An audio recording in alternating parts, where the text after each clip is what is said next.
Notably, she never addressed the Omegle controversy directly, presumably because she wants to bring as little attention to it as possible. Well, Mr. Funny Man, is this how you get your sick kicks? What? It's just an ordinary Krabby. Oh my goodness! As of writing this, she also announced that she would be taking a break from producing new videos, although she didn't specify how long this break would actually be. Skip. But when does this game get fucking good? Practically every new video she released after this incident was flooded with dislikes, averaging at around a 6-to-1 dislike to like ratio. Her most recent videos have suffered in terms of views as well. It makes very little difference.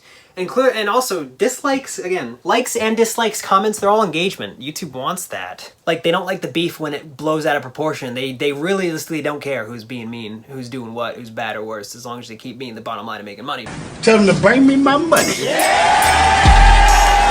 That view count is a minuscule difference. It won't really have much of an effect on their livelihood. But point is, people are still engaging, right? Dislikes are still engagement. And they still get it out there in the algorithm. Just look at my goddamn videos. I think you need like a certain like plugin to view the dislikes or something, because YouTube disabled it. I can understand that. People, the things that people do and don't like is just mindless nonsense. Thus, why we're in this very scenario. And also, that's still 15,000 people who like this particular video. Like that's monetizing that consistent. That's a portion of the people who actually watch. That most people just watch, which is the thing that matters, right? So ads can be run. But even still, the people who are vocal enough to leave it a like, that's still a big amount of people. Whoa, that's a lot of people. This person lives very cozy and then they shouldn't have it. But that's not how the world works. One thing is for certain. Let me clarify that. Cozy to a ridiculous extent, while so many people don't even get a fraction of that type of life.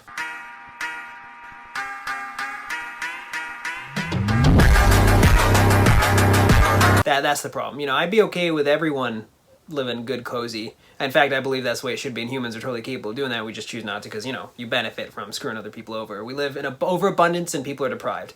Evil humans. But she still deserves to live a calm, peaceful life, just like everyone else. It's just, that's not how it works in real life.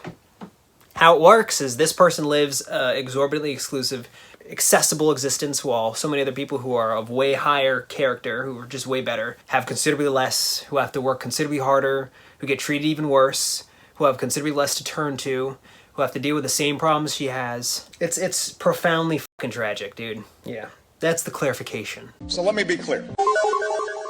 Everyone deserves to be, you know, happy. Just, you didn't choose life. You exist, and then you just feel stuff and don't know what's going on, just reacting to stuff. Given the things that humans are capable of, I don't see there being much of an excuse for things to be the way that they are, but when you look at the reasoning as to why, it's like, oh, that's vile. There is no excuse, even once I understand, which, you know, understanding makes the reality worse in some ways. Not in a way in which, you know, it's good to know what's there and what's happening around you so that you can react accordingly to it and you can, like, nullify it to the first extent through your efforts the deleterious effects of that. I forgot what I was saying. God damn it.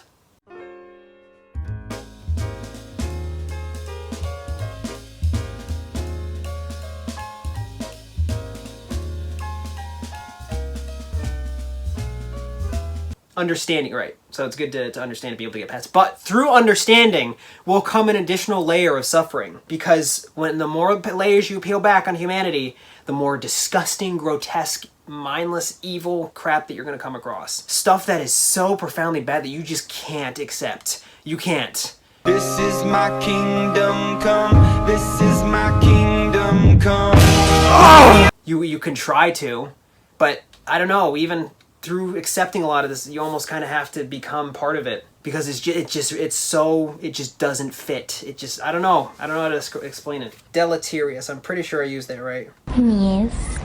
Yeah. I used it right. Of course I did. Get the fuck out of here. That's what understanding is very important. One thing is for certain, this is by far the worst drama she's ever been involved with, and there's little chance of her moving past this unscathed in the long run. What many viewers don't know, or are only vaguely aware of, is the legal battle that's been happening behind the scenes for months. Yeah, but a scathe for someone like this is like, oh shit, I lost out on like $100,000 this year. Like, yeah. Yeah, no, I know what you're saying, Turkey. Now, female turkeys actually don't gobble, they cluck. They make a very Right, and if I do that, the male turkeys will hear it and they'll probably get turned on and gobble back. So let's give it a go.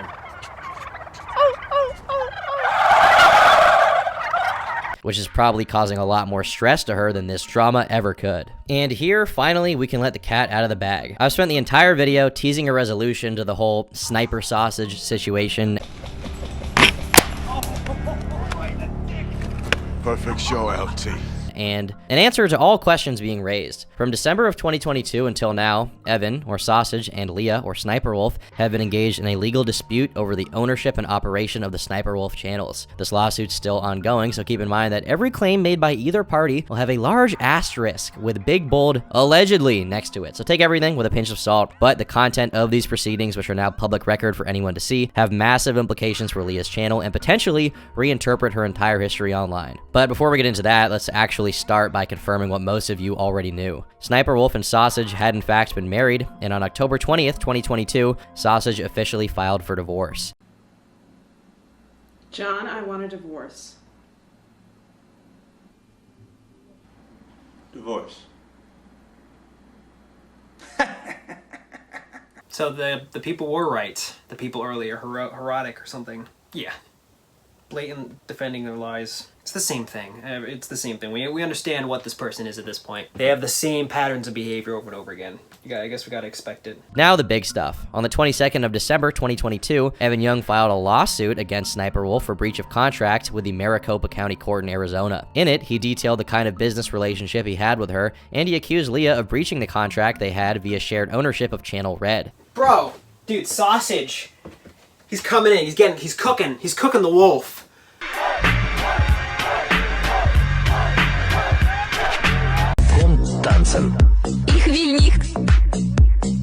Would you rather have some sausage or wolf meat?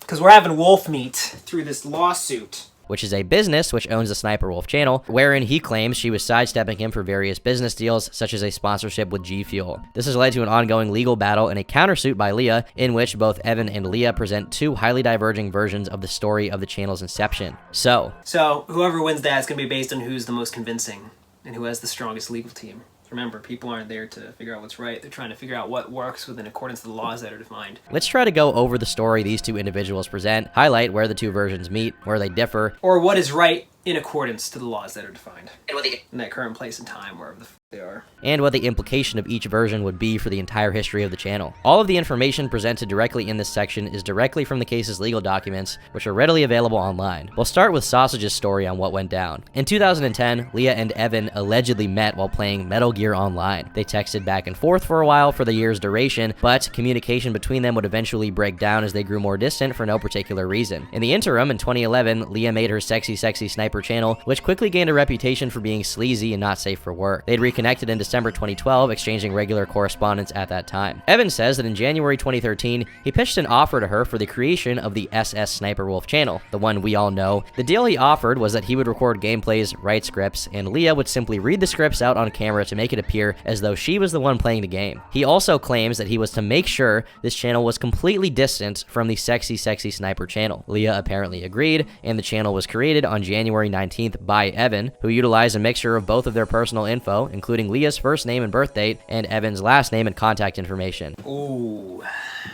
the good old entrepreneurial partnered up with the wrong dude who... It's, in this case, it's abs. That's awesome. I like hearing this stuff. Screw you, Sniper. I guarantee you'll not go hungry, because at the end of the day, long as there's two people left on the planet, someone is going to want someone dead. Hopefully you cause... Hopefully you are faced with considerably more problematic elements in your life that are caused by the people around you. More so than what you've caused for other people. Hopefully that's the case. But it probably isn't the case, right?